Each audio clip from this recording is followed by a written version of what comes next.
Meeting. I'm talking as loud as I can and I'm eating the mic. Is that any better? Yes. All right, so well noted. Just a few very quick announcements. I'm Dr. Dowdy, I'm chair of the programs for VaCra. Just to remind you that October is Doug Thorpe from Virginia Pastoral Counseling. That will be the October meeting. Charlotte wanted me to remind you that she has membership forms, so raise your hand if you know someone who needs to become a member. In November, we're going to bring back Chaplain Kathy Henderson, who used to serve here as a chaplain, and she's going to be talking about bereavement counseling. And now I'm going to call on Jerry Nixon, who's part of our program.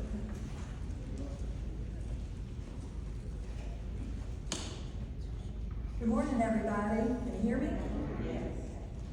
Today, we're privileged to have with us Sean Smith, who is Senior State Director of the Virginia Senior Medicare Patrol. And he also teaches classes at the Osher Institute at University of Richmond, UVA, and George Mason. So some of you may have had contact with him there. He comes on great recommendation for speaking at those places. So he's been in his current position about 4 years. He lives in Richmond. He went to Longwood and majored in biology. So we're looking forward to hearing him today. And before we get started, make sure if you didn't get your goodie bag when you came in, raise your hand, we'll get one to you. Everybody got one? Okay, good. Thank you.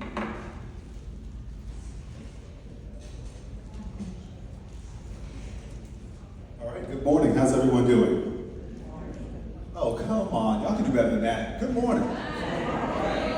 Great. My name is Sean Smith. Like Ms. Nixon stated, I'm with the Virginia Senior Medicare Patrol, and I appreciate you guys inviting me out today. We're going to talk about AI scams or artificial intelligence scams. And so just by way of agenda, we're going to look at first what the Senior Medicare Patrol is, what we do, how we do it. And then also we're going to look at what actually AI is. We're going to answer the question, what is artificial intelligence? Then we're going to look at some of the scams that have been developing behind artificial intelligence. And then we're going to talk about ways to prevent, detect, and report some of those scams. At the end, we can have questions, but as we go through the presentation, if you guys have a question about what I'm talking about, feel free to raise your hand. I can answer questions in the middle of the presentation, so you're not going to disturb me. And if you're like me, if you wait till the end, you're going to forget it anyway. So just hang in there. Alrighty? So the Senior Medicare Patrol, basically the mission of the Senior Medicare Patrol is to empower seniors, their family members, as well as caregivers to prevent, detect, and report healthcare errors, healthcare fraud, and healthcare abuse. And we do that through outreach, we do that through education, and we do that through one-on-one counseling. The program is sponsored by the Department of Health and Human Services, and they offer grants to all 50 states to run this program in every state so that every U.S. citizen has a right or an opportunity to interact with the program. In Virginia, the organization that received the grant for the program is called the Virginia Association of Area Agencies on Aging. So if you've heard of Senior Connections, that's our local area agency on aging, and there are 25 of those around the state. We partner with 24 of those 25 agencies to run the program, and so I have paid and volunteer staff at each of those agencies that help seniors learn about fraud and learn to protect themselves from fraud.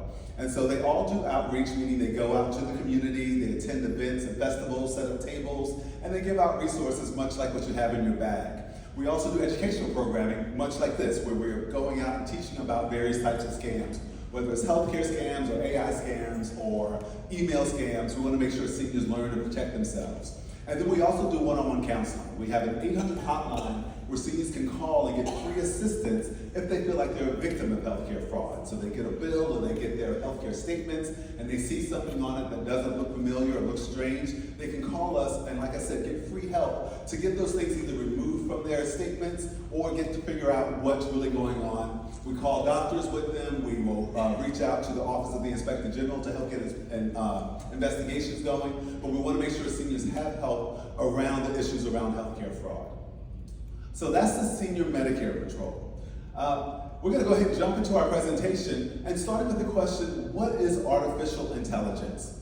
So artificial intelligence, or AI, is technology that enables computers and machines to simulate human intelligence and problem-solving capabilities. And so basically, they're making machines and computers really, really smart, so it starts to think like humans and start to react like humans. And so they're using that technology for a lot of good things, but also scammers are using it for a lot of bad things. We're going to talk about some of the good things that we already use AI for. So we're going to ask, what are the common AI applications? What are things that we already use? And you guys are probably more familiar with it than you think. So if you've ever used spell check is AI. It's thinking for you. It's saying that this word is spelled incorrectly, and we can show you how to spell it correctly. If you've ever used a calendar reminder on your phone, that's AI. It's like having a personal assistant in your pocket. How many people have ever used Siri or Alexa? Again, all of this is AI. And so AI is, we hear about it, we always hear the bad stuff about it, but this is some of the good things about it. Dictation software, you ever talk to your phone and it writes it for you? Again, all artificial intelligence. If you ever use a fingerprint or face ID on your phone, again, this is all artificial intelligence. If you ever have a filter on your email where you have some that goes to spam and some that goes right into your mailbox, again, that's artificial intelligence where the computer is thinking for you. If anybody on Instagram or Facebook, just a few of you. So Facebook, the things that come into your feed is basically, it's watching what you're looking at and what you spend time on, and then it starts to learn the kind of stuff that you like and to stop on. And so it starts to put more of that stuff in your Facebook feed. And that's the computer kind of thinking like, oh, I know what you like, I'm familiar with what you like. If you've ever used Netflix or one of the streaming platforms, you get recommendations from those because it's remembering what type of things you like, and it starts to put things in front of you that they think that you'll enjoy. GPS, I use this every day. So if you've ever used your GPS or your navigator, that's going to be artificial intelligence. Again, if you ever shop on Amazon, it's going to show you things that you like, and that's because it's trying to think for you, so that to get you to the things that they want you to buy, of course. Chatbots on websites, if you're ever involved in a chat, sometimes those are artificial intelligence. It can't give you all the answers you need, and sometimes has to turn you over to a live person, but initially, they're trying to guess at what you want to do and get you to the right place. Language translation. If you've ever talked into something and then it gives you the translation into another language, that's going to be artificial intelligence, as well as the autonomous vehicles. I don't think we have perfected this just yet, because there have been a number of cases where these cars have unfortunately injured some folks. Fraud detection for your banking is going to be artificial intelligence. And then finally, a lot of things that happen in healthcare. They're utilizing artificial intelligence. And so it's good to know that artificial intelligence is a big topic, and it's just not about fraud. It's stuff that we use every day, and it can be extremely helpful. What we know, though, is that there are a number of people in this country as well as around the world that once we find something that's really good and people are gravitating towards it, then people flip it and turn it into something that can be fraudulent. And so that's what we want to be careful of. And so we're going to talk about a few things here about how scammers are using artificial intelligence. So we're going to talk about 3 different things here. We're going to talk about just general imposter scams, and then we're going to look at a couple of specific imposter scams. We're going to talk about the grandparent scam.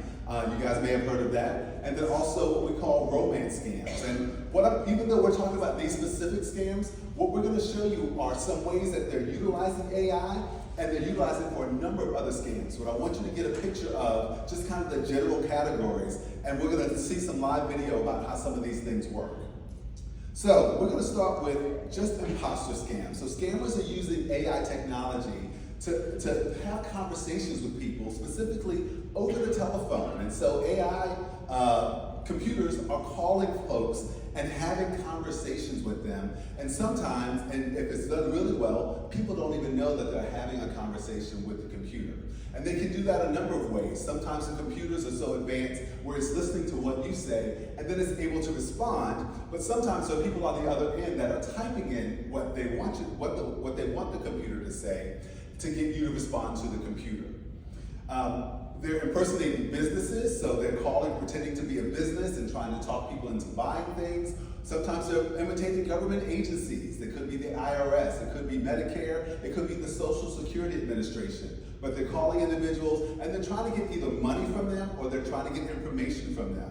Money, of course, we know is valuable because you can buy anything you want with it, but also information is valuable. Simple information like your Medicare number, your social security number, even your giving people your address could be something that could be detrimental, because a lot of times we hear about all these data breaches that happen. And when they have a data breach, sometimes they're stealing information, but they don't get all pieces of information. And so people will call you and pretend that they are someone else, and they're going to start asking you questions to have you kind of fill in the blanks that they didn't get when they stole that information. So they may ask you for your age, or they may ask you for your address, or they may ask you possibly for another phone number, an alternate number, but they're trying to gather as much information about you as possible, so then they can kind of figure out how to rip you off. And so it's important that you don't give out information over the telephone. So I'm going to show you a little video. This is not a scam. This is actually a technology that Apple is developing to help their marketing. And so when you hear this, you're going to hear two voices. One is going to be a computer, and one is going to be an actual person. And what I want you to hear from this is how advanced this technology is to make you think you're actually talking to someone. And so it's really scary. When I heard it the first time, it just completely scared me, because I was like, wait a minute, that really sounded like a person, and they're responding like a person. So I want you to listen carefully. Again, two voices. The first voice you're going to hear you're going to hear a young guy saying, "I'm not interested." That's an actual person. And then the other voice is actually going to be a computer. I'm not interested. Yeah, no worries. I hate calls out of the blue too. But I'm actually from Apple, and I saw you were checking out Vision Pro. We're about to pre-order, but less than paid. I was curious, what had you looking into potentially? Okay, I can respect that. Can I just ask one question before you go? Fine, shoot. Yep. Why did you decide not to pre-order the Vision Pros? I saw you changed your mind last minute. Because they are crazy expensive. I'm gonna get the Meta Quest instead. I get it. But you saw what happened to Threads, right? Do you think the Meta Quest will end up being a better product than the Vision Pros? Or is it just the price? I mean, it's mainly about price. I'm sure the Vision Pros are going to be better, but I'm not spending $3,000 on a pair of goggles on it. I feel that for sure. Definitely want you to make the best decision for you. But can I offer a different perspective? I guess so. Okay, so something that not a lot of people are aware of. If you take the route of using financing, Vision Pros only come out to a few $100s a month. So although $3,000 sounds like a lot, we can break it up to be more affordable for you. Does that by chance sound more palatable? Interesting. How would that work? Okay, I'm going to pause it there. I think you've heard enough. But if you could hear that, that's a salesperson that's actually a computer talking to a real live person. The real live person probably doesn't realize he's talking to a computer. This is one of the things that they can do with AI. And of course, this is something that they're using kind of for good. This is Apple developing this to help with their marketing. But think about what happens if that's in the hands of a scammer. And they call you and they get you into a conversation pretending to be from Medicare, asking you that you get your new Medicare card. Just so you know, Medicare does not give out new cards. They give out plastic cards, doesn't give out black cards.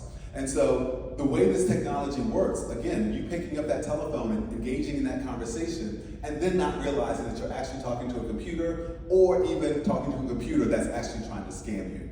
And so I just wanted you to hear that, because that is the way that some of the scammers are utilizing the technology. So we're going to look at really quick, what are ways we can prevent, detect, and report those, or prevent those scams.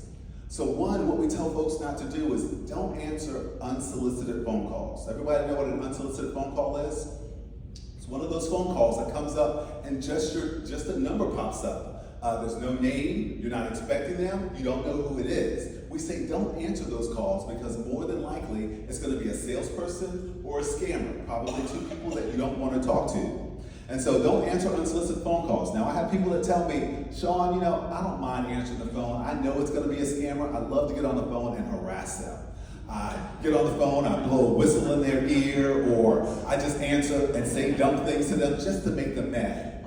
But when you think about how people get your phone numbers and get your information, they're stealing it in some cases. We talked about the data breaches. When you have all these big companies that have data breaches, they're stealing information because information is valuable. And so they're stealing that information, and if I'm a scammer and I get 1 million phone numbers, the first thing I want to do is to figure out who can I scam. I can only scam the people that pick up the telephone. And so once you pick up the phone, you're indicating to a scammer that, hey, someone lives here and someone picks up that phone, so I'm going to call them over and over and over again. But also now your number is more valuable, so now I'm going to sell your number to more people, and other people are going to start to call you over and over and over again. And that's how scammers end up getting people. They call again and again and again.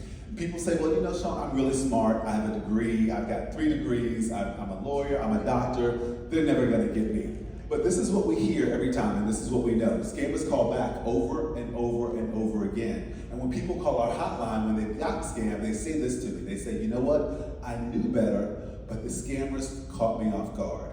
I was doing 2 things at once. I was washing dishes, or the phone was ringing and the doorbell was ringing, and my grandkids were running around crazy, or I was taking care of my mom, but they caught me off guard. And that's why the scammers call over and over and over again. You may pick up today and hang up because you know it's a scammer, but they're gonna call back. And one day they say, you know what, I didn't get you today, but because you keep picking up the phone, one day I'm gonna catch you off guard. And that's what they're waiting for. And so we remind seniors to tell seniors not to answer unsolicited phone calls. Let it go to voicemail, and then you can screen it. If it's a doctor's office, they're gonna leave a message. If it's a pharmacy, they're gonna leave a message. If it's important, more than likely, they're gonna leave a message. And so don't answer unsolicited phone calls, but we also say don't automatically trust your caller ID. They have a technology that's called spoofing, where they can make that phone number that shows up on your phone look like any number they want. They can use the same area code a lot of times, and then also maybe the same first 3-digit exchange, making you think that it's someone that lives close to me, someone that's around the corner, or maybe someone from church that I didn't program their phone in. And when you pick up, it's someone who has an accent from a country over across the water. And that's because they're making that number look like they want. And so they're tricking you, trying to get you to pick up the telephone. And so when we say let it go to voicemail, they were so good at this in 2021, they actually spoofed the Social Security Administration. The number that showed up was an 800 number, and underneath on the caller ID, it said Social Security Administration. So people were picking up and giving out information that they shouldn't be giving out, and they were giving that information to scammers. And so for that reason, we remind people that government agencies don't call you. Medicare doesn't call, Social Security Administration does not call, IRS does not call. So if someone calls and they say they're from one of those agencies, you can hang up because you're probably going to be speaking with a scammer. We also say don't pay for anything by any obscure method. If they're asking, if you get on the phone with someone and they start to ask for a payment by a gift card or a money order or a wire transfer, then you're probably going to be dealing with a scammer. We pay for things by credit card, by debit card, and maybe even cash. And so they're asking for one of those obscure methods. They're asking because it's easy to get away with money from those methods. When you put money on a gift card or into a money order or wire transfer, once the money's gone, it's almost impossible to trace where it's going, which makes it almost impossible to get that money back. And so if someone asks you to pay for something by some weird way, and I'm going to add to that list, cryptocurrency. If they're asking you to pay by crypto, gift card, wire transfer, or money order, then you're probably going to be dealing with a scammer. You want to question that.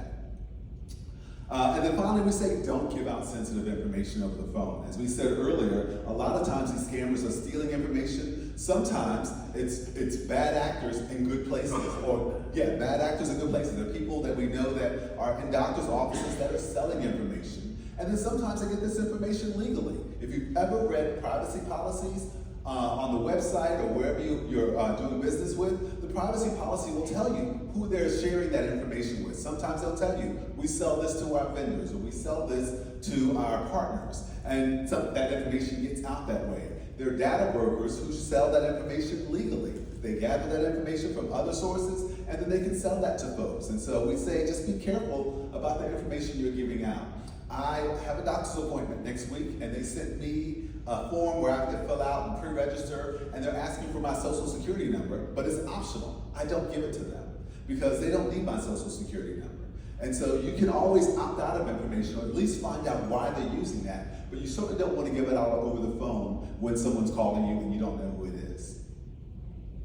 We also say don't accept free stuff from unsolicited callers. A lot of times, people, especially in the healthcare field, you'll get a phone call and they'll tell you that they're with your insurance company or affiliated with your insurance company, and you're entitled to all of this free stuff, whether it's a free back brace or knee brace or leg brace.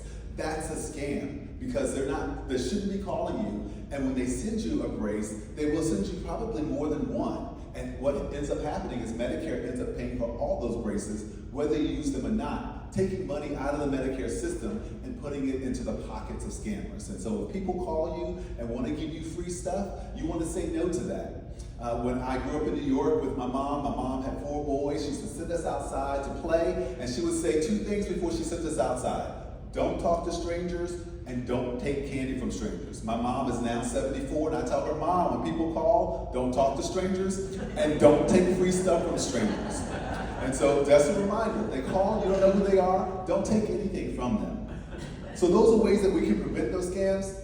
Ways that we can report those scams. If you feel like you get caught up in one of those scams, you always want to report it to an impersonating agency. So if they're impersonating a business or a company or one of the government agencies, you also want to let that agency know that someone has been impersonating them so they can warn other people. If you're losing money or something of that nature, then you want to contact law enforcement, make sure law enforcement knows what's going on, make sure you get a police report, and then also reporting this information to the FTC lets the government know exactly what's happening and how it's happening, because that helps them to figure out ways to prevent these things from happening in the future. So that's the imposter scams. The next type of scam we're going to look at is what we call the grandparent scam. Has anybody heard of this? Oh yeah, so you guys are familiar. So basically this is a scam where they're using AI technology to steal people's information, or typically their money, but they're imitating voices.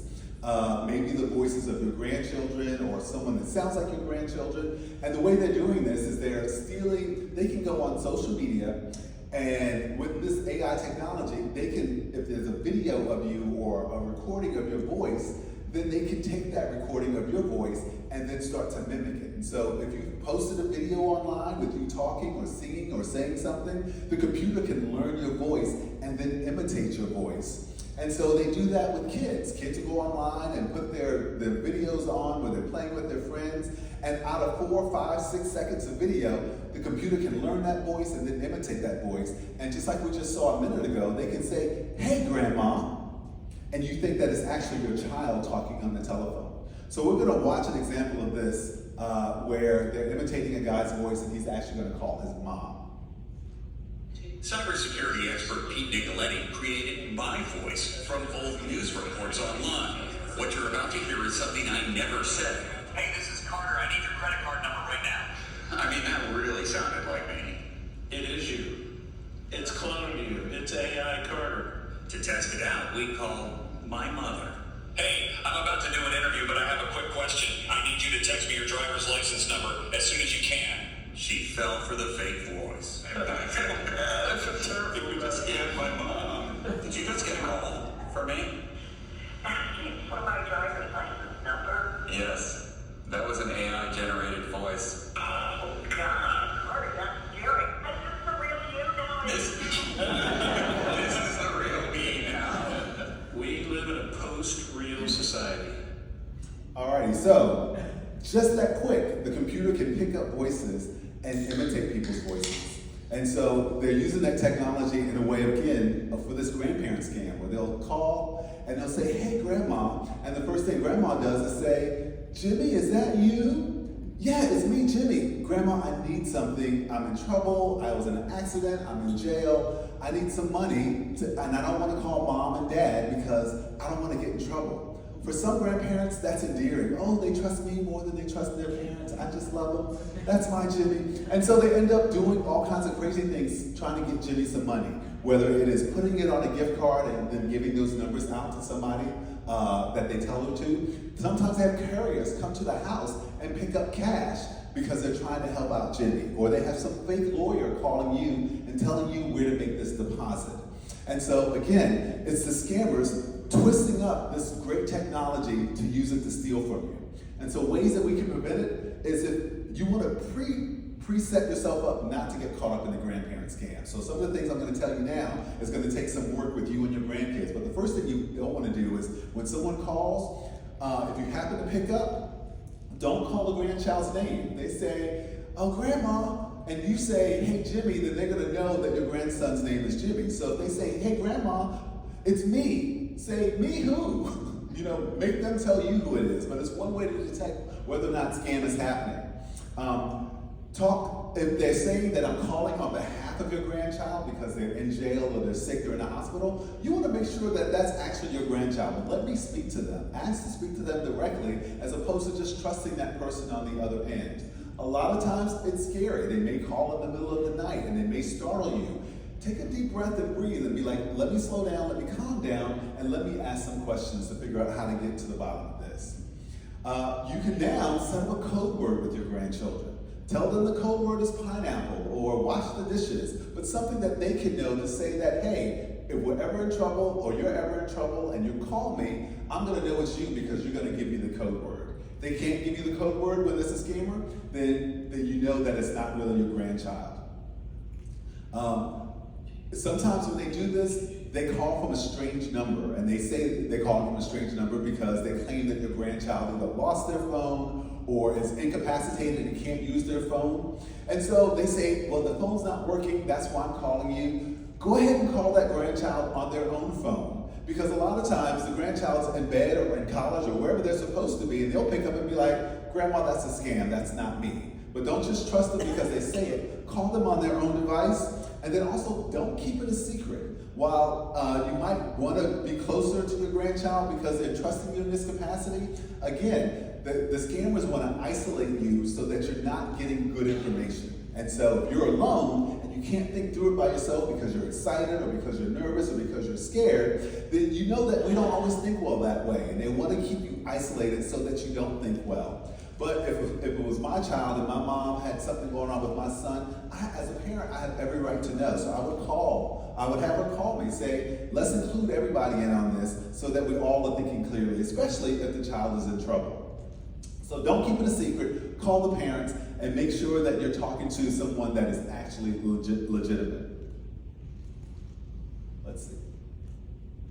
All right, so when we talk about reporting the grandparent scam, of course, you want to contact law enforcement. You want to make sure that they know what's going on as quickly and as soon as possible. But also, a lot of times, whatever transaction I ask you to make with money or with gift cards or whatever, you want to contact whatever financial institution that may be involved because they may be able to help you make sure that it's the right thing to do or that it's the right, maybe even trace where that money might be going. A lot of times they'll ask you to deposit into a specific account or give it to a specific person, and you want to make sure that what you're doing is going to be something that you actually need to be doing. And again, reporting it to the FTC is a great way to make sure that other people learn about what's going on and help the government kind of find ways to shut it down.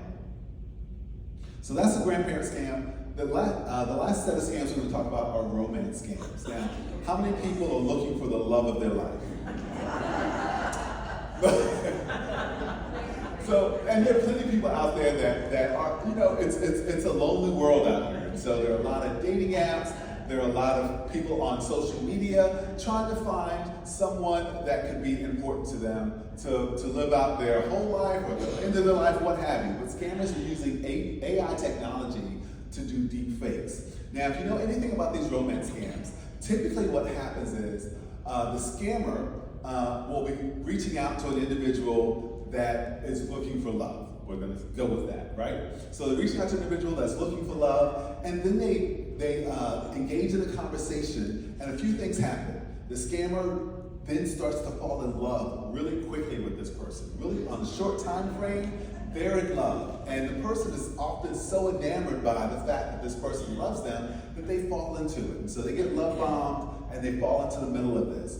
And then they'll claim that, well, we met on social media, we met on this dating app, but I live in some remote area. I work on an oil rig out in the middle of the ocean, or I'm doing contract work in Afghanistan or in China, and I can't communicate with you other than on this app or through text messages, or I'm not able to meet you and come to where you are because I live so far away. Or I don't have video screens where I can do FaceTime or something like that with you.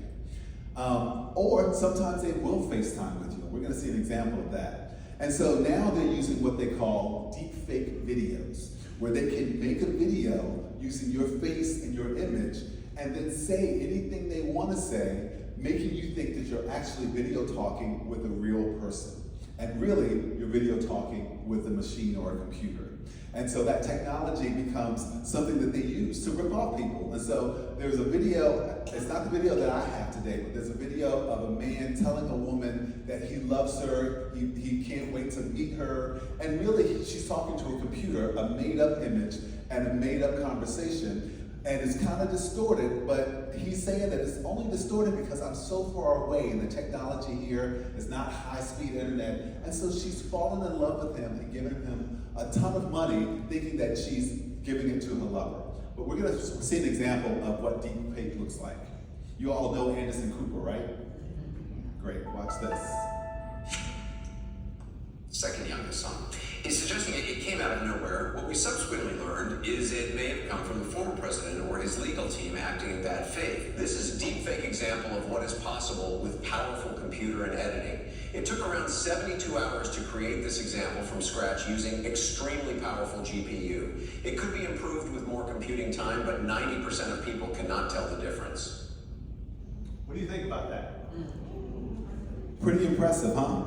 And you know, us looking at it and knowing that it's fake is one thing, but think about if you only saw the picture on the right and thinking that you're adding to it some, well, maybe it's just distorted because of the technology. We don't have the good Wi-Fi, or maybe it's just coming through. It would almost not be able to tell that that was a fake video. And so what scammers are doing is they're creating these, they're taking enough pictures of a particular person, they're stealing pictures, and then they're able to create this fake video and have this video conversation with someone they're in love with. What these scammers try to do then is they start to ask for money. Sometimes indirectly, they'll say something to the effect of, oh, my mom is sick and I can't get money to her. Gosh, I can't figure out what am I gonna do, blah, blah, blah. The person's in love, like, well, where's your mom live? I can send her $100 or $1,000 or $10,000, whatever it is. And so they start to ask for money slowly and over time. And a lot of times people end up staying in these relationships for years, not realizing they're getting scammed by people. I just watched a documentary where a woman gave away, she said it was about $1.2 million to someone that she trusted. And she was just giving money because she thought that she knew this person and this person was going into business with her. And she gave up all this money and just trusting the person. There was a scam where the FBI shared with us that they had a woman, a 63-year-old woman, was in love and was shipping out packages for her lover, who the FBI knew was a scammer, and they kept telling her, ma'am, this is a scammer. You're gonna have to stop doing this because you're involved in criminal activity. And she said, no, my boyfriend does shipping and supplies and distribution for a technology company, and he's having me ship these things out, and really she's shipping out stolen goods. They kept telling her, ma'am, we are following him, we are the FBI. They got to the point where they actually had to arrest her because she wouldn't stop, because she was in love with this person who she'd never met. And so they're using deepfake videos to convince people that they're actually people, or catfishing them as we call it. And so ways to prevent this is be cautious of anyone you can't meet in person. If they can't figure out how to meet you in person and they want to fall in love with you, you want to say, oh, press the brakes, buddy. I need to meet you first before all of this goes down. Anyone who looks too good to be true. What I mean by that is a lot of times they set up fake websites or fake profiles on social media, and they steal pictures, of really good-looking people. And not to say that good-looking people can't fall in love with you, but if they look model good-looking people and they're so into you, again, not to say that they can't be true, but you kind of want to be cautious. And so what you have is a lot of men setting up profiles of women, so they're pretending to be a woman that's really beautiful, and then they reach out to this ugly guy. And this beautiful woman is so in love with this ugly guy, and he falls for it because he's like, I know she's out of my league, but she's interested in me, and they end up getting caught up in the scam. And then they do it vice versa. There are women setting up male profiles, attracting other women. And again, because she's thinking with the female mind, she knows what to say to get this woman on the line, and they end up stealing money from her. And so be cautious of anyone that looks too good to be true. If every photo looks like a model photo, then you want to question mark that. Anyone who continually breaks promises. A lot of times they'll say, I'm coming to see you, get people's hopes up, and then it's like, oh man, something happened at work and I can't show up. But they keep stringing them along, thinking that, hey, I'm gonna meet you one day. And the person being scammed just kind of falls for it and just kind of goes along with the program because they're thinking, I really love this person. I just saw a video of them, so I know they're a real person. At least I think they're a real person. And they just keep stringing people along, thinking that I'm going to promise you I'm going to be there, and then the last minute I'm going to break that promise. I'm going to promise I'm going to do this, and then the last minute break that promise. Even if it's not an AI scam, you don't want somebody like that. And then anyone who starts to ask for money, they start to subtly ask for money. Can you give me money for this? Or can you give me money for that? And you start to feel like you're giving out or doling out money, even though you love this person. You want to be cautious about who that might be. And then finally, anyone who asks you to start a business with them. Hey, I want to ship this stuff to you, and if you can ship it out here, I'll give you $200. We'll go into business together. Again, this is part of what scammers do. There are people, in fact, you'll even see some advertisements of, it's an easy job. All you have to do is receive packages and ship packages. Again, these are scammers that are trying to get people to go into business with them by shipping stolen goods. And so if you get caught up in any of these, of course, again, you want to contact law enforcement. You want to let law enforcement know what's going on and make sure that law enforcement knows that you're not involved in all of that. Contact the financial institution. A lot of times they're moving money back and forth, asking you to make deposits or to move money or to get money into certain accounts. And again, you want to let the banking institution know, and again, reporting this stuff to the FTC is really important. All right, so those are the three biggest ways that scammers are using. They're imitating people on the telephone with just the voice. Then they're imitating actual voices of individuals through some of the second type of scam that we looked at, which was the government imposter scams. And then finally, they're using images to fool people, making people think that they're actually individuals that are real live people when it's really just computer-generated voices and images. And with that, I'm going to ask, are there any questions? Yes, ma'am. I was concerned after the political campaign, how we protect ourselves from misinformation from the Russians from inside the campaigns themselves. Great question. The question was, on the political campaigns, how do we protect ourselves from misinformation? She mentioned the Russians, or maybe inside the country, that people are creating deepfake videos or putting out information that's not real. You always just want to check legitimate sources. You think about what sources that you trust. Think about, and even looking at sources that may not be always typical. So as I said earlier, the algorithms that are used on social media, they tend to give you things that you tend to normally want to see. And so they show you the same thing over and over again. And if you have a particular political view, it shows you that same view as opposed to showing you opposite views or maybe what other people might be saying elsewhere. And so you just want to make sure that you're getting a good array of information from a lot of sources and make sure that you figure out which ones are trusted. Sometimes they'll tell you that what they're telling you, I mean, there's some newspapers that are out there that are what they call, I can't think of the term, but they'll tell you that this is just, this is more entertainment than it is actually news. And so you want to make sure that you're listening and looking for those types of things. But I think that's a great question. Other questions? Thank you for this very enlightening talk. We all need it over and over again. You talked about giving out social security numbers, and most of us do get that. But many times you're asked for the last 4 digits of your social. Speak to that, please. Sure. So a lot of times, like you said, you're asked for the last 4 digits of your social security number. Depending on which agency or which office or which business you're working with, they still use the social security number as an individual identifier.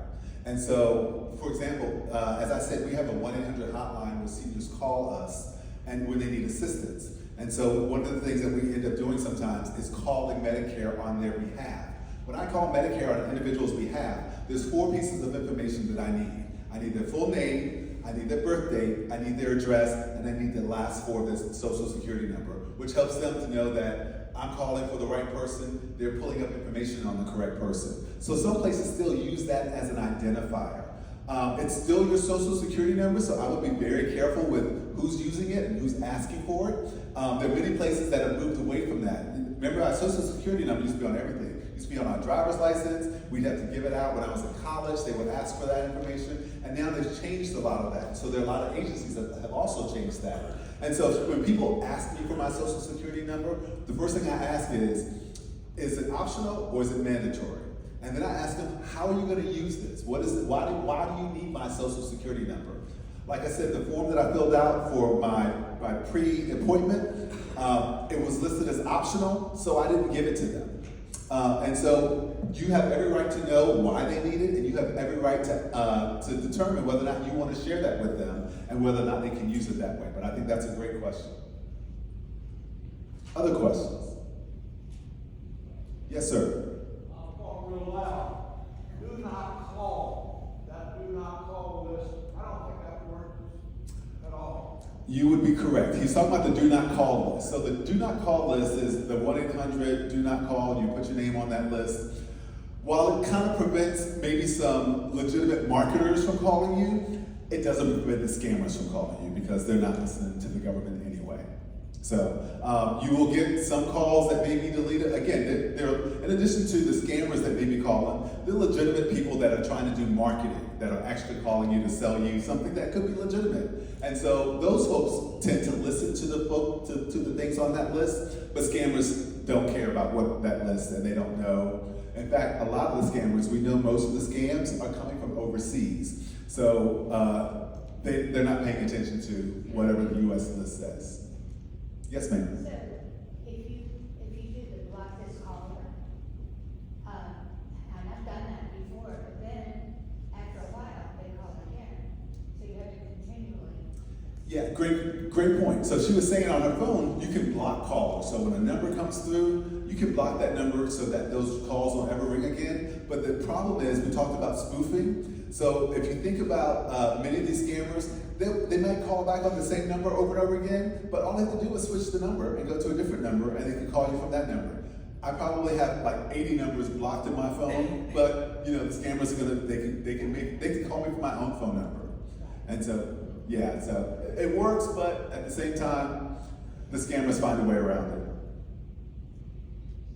Other questions? Yes, ma'am. Is there a time limit on past bills from Medicare? Great question. Is there a time limit on past bills from Medicare? The answer is yes. Typically and generally what happens is, if I have a service done today is August the 16th, the provider that provided my service, whether it's my doctor or whether it is some other type of medical service, they have until 1 year to put in that claim to Medicare. And so they could put in the claim on August 15th, 2025. That's the last day they can get paid for that claim. After that date, they cannot get paid for Medicare for that claim unless there's some extenuating circumstances and they have to kind of jump through some hoops to get that money. So it behooves them to put in the claim right away, right after the service happens. So that way, if it gets kicked back and they need to do more stuff, they have plenty of time to take care of that.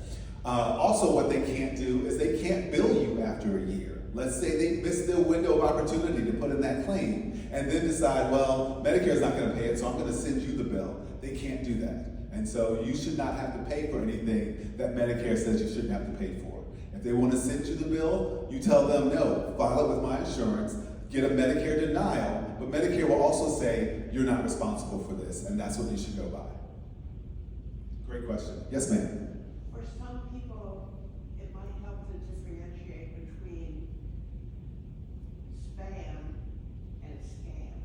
When you get, because I have a spam folder of your emails. It's not necessarily a scam. Great point. So, spam versus scam. So remember before email, you had a mailbox, and what did you get in addition to all the good stuff? Junk mail. So junk mail is spam. Junk mail is probably going to be advertisements, people trying to get you to buy something. It's going to be sales going on. It's going to be people reaching out saying, do you want this insurance or that insurance or whatever. Scams are going to be a little bit different. They're always going to be attached to some kind of urgent action for you to do something, or to update information, or to download something, or to follow a link somewhere. But they're trying to get you to take action immediately, and oftentimes emergently, meaning that, oh, your credit card was declined for a particular purchase, or you got to pay this bill, or here's a receipt. Click the link to go to whatever. If you get mail that's asking you to do something urgently, then you want to be careful. We do a whole presentation called Can You Trust That Email? We talk about 5 different things to look at to determine whether or not mail is legitimate or whether or not it's fake. And so if they're asking you for urgent action, then you want to stop and breathe and make sure that it's not actually a scam happening to you, as opposed to, like I said, spam is basically just junk mail. It's the same kind of junk mail you used to get in your mailbox. And so there's really not a lot of urgent stuff they're asking for, but when they're asking for something urgent and they're asking you to do something quickly, then probably you're going to be dealing with a scammer. Great question. Any other questions? Alrighty, I just want to talk a little bit about what's in your bags. As I said, the Senior Medicare Patrol loves to give out information, and so there are a few things in here that we think are really important for seniors.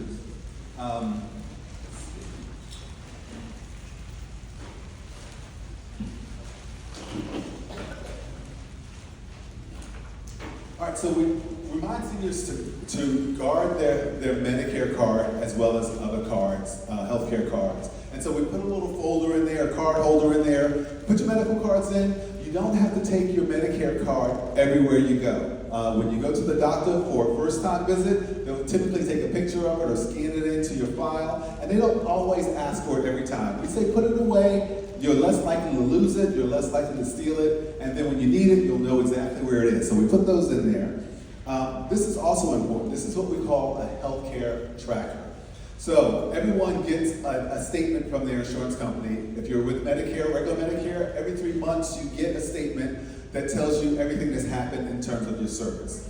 We give out healthcare trackers so that when you go to the doctor's office, you can write down everything that happens so that when you get that notice, you can compare to make sure there's nothing on that notice that shouldn't be on that notice. And if you see something on there, then you definitely want to report it, because again, sometimes scammers will just put in claims without giving you any service. They've gotten your information and they'll say, oh, we provided a leg brace, or we've given some other supplies. Medicare pay us. Medicare doesn't know whether it's legitimate or not, and so they send you the statement to let you look at it to make sure that it's legitimate. And if it's not legitimate, then Medicare hopes that you will report it, because again, they pay out money for many of those things, and we end up losing that money out of the Medicare system. I can't tell you what I had for breakfast yesterday. Certainly can't tell you what the doctor did 3 months ago. And so writing it down and then using the healthcare tracker to compare it to your statement is the best way to kind of detect whether or not fraud is happening on your account. And then finally, we have a folder. We ask people to keep their statements 1 or 2 years, but we ask to put it, there's a folder you can put it in. On the front of the folder is going to be our 800 number. Our 800 number is also on the back of the tracker, and it's on the front of the bag if you guys ever need us, as well as on the card holder, just about everything else that's in that bag. But our number's on there. There's some ways to prevent, detect, and report. Inside, it shows you how to read your Medicare statement, and then on the back, if you look about halfway down, you'll see it says Virginia VaCap, V-I-C-A-P. Anybody familiar with VaCap? VaCap stands for Virginia Insurance Counseling and Assistance Program. Medicare has individuals that are paid to help you choose the right insurance for you. Now I'm going to start by saying all the things that you get in the mail or the things that you see on television, people like Joe Namath and Jimmy Walker, people say, are they legitimate? My answer is maybe. They all work for a company that's trying to sell you insurance. And so if you call those folks on television, they're going to try to sell you what they have. Now, if you think about, there's insurance company A, B, C, and D, and each one of these insurance companies have their own sets of programs. So probably each one has about 5 different programs. If you go to insurance A, they're going to try to sell you something off of their list of programs, even though maybe company D has the best program for you. But insurance company A is never going to say, oh, go to insurance company D, they got a better program. No, they're going to sell you something of what they have. And it may not be the best thing for you. And so we say, you probably, unless you know that you just want to be with that insurer, then you probably don't want to just ask them because they're only going to show you the limited number of programs. The VaCra counselor has access to all the programs, and then what they're offering you is free, meaning they're not incentivized by any of the insurance companies. They're there to show you everything that's available to you so that you can then choose the best thing for you. So before I knew about the VaCra program, I should say when I learned about it, I told my mom about it. And I said, Mom, we got a VaCra, you have a VaCra counselor, let's call her and let's figure out what's the best program for you.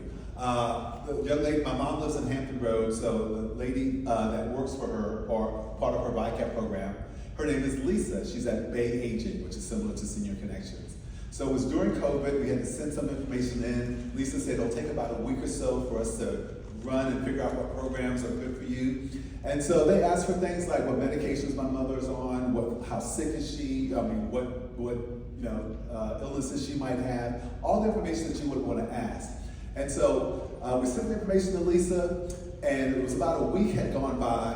My mom had gone to the grocery store, and there's a guy from an insurance company, right when she paid for a grocery, said, come on over, I've got an insurance plan for you.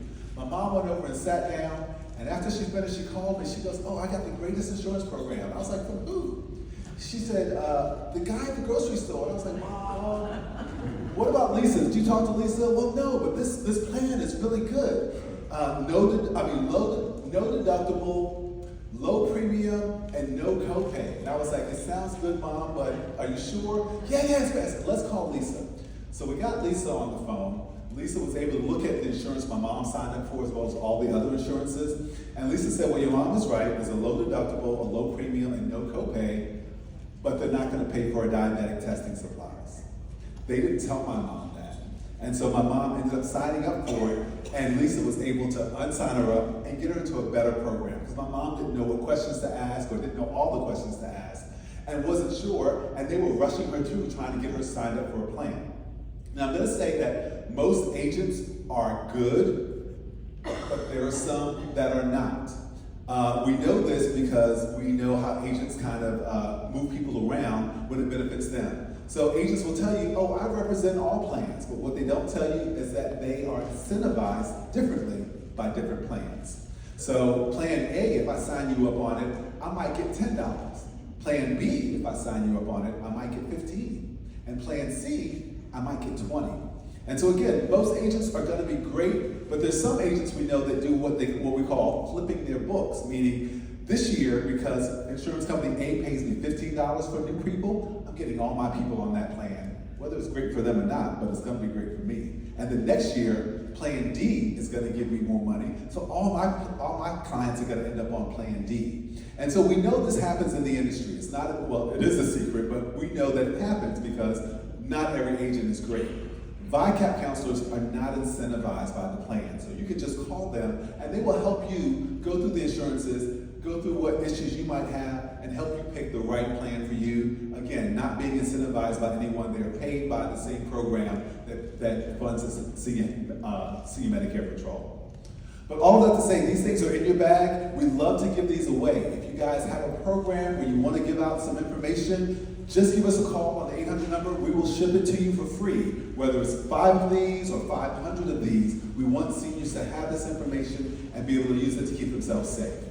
And so with that, I think my time is up. And I appreciate you guys having me out. Hopefully this was helpful. And hopefully you won't have to call me unless you just want some free stuff. Yeah, thanks. Thank you. Thanks everyone for coming.